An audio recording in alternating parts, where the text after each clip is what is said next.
আমরা 3 কিলোমিটার হাঁটলাম পাহাড়ের ভিতর দিয়ে এরকম উঁচু নিচু রাস্তায়। তো এই অবস্থায় আমাদের মনে পড়ে গেল যুদ্ধের কথা। যুদ্ধের সময় মুক্তিযোদ্ধারাও তো এভাবেই হয়তো গ্রামের পর গ্রাম পাড়ি দিয়েছেন, পাহাড় খাল বিল সব কিছু।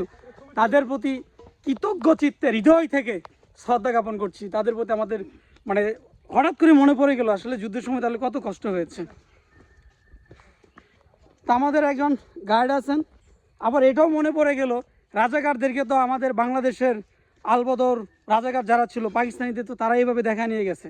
যদি ওরা দেখা না নিয়ে যাইতো অর্ধেক যুদ্ধ তো প্রথম 3 মাসই শেষ হয়ে যেত। এই খাল বিলের মধ্যে পড়ে এখানে সরকার হয়ে যেত নাকি? হ্যাঁ কোন যুদ্ধের একটা গান কোন নীলকান্ত শুরু স্টার্ট। আমরা হারবো না তোমার মাটির একটি কণাও ছাড়বো না। আমরা হারবো না তোমার মাটির একটি কণাও ছাড়বো না। তবু শত্রু এলে অস্ত্র হাতে ধরতে জানি, তোমার ভয় নেই মা আমরা। ঠিক আছে নীলকান্ত দাকে অনেক ধন্যবাদ আমাদেরকে এভাবে অনুপ্রেরণা দেওয়ার জন্যে। যুদ্ধের সময় কিন্তু বাংলাদেশ ওই চট্টগ্রাম থেকে কালুরঘাট বেতার তরঙ্গ, তাই না?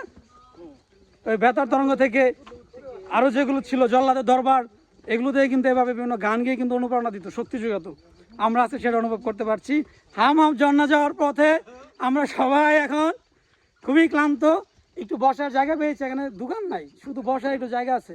আজকে মনে হয় বিরতিতে আছে, এখানে জায়গা ছিল দোকান ঝর্ণায় না, তবে এখানে দোকান থাকলে সেই চলবে, সেই কেউ নাই যে খাবে না। ওই যে পাহাড় থেকে নিচে গভীর দেখা যাচ্ছে।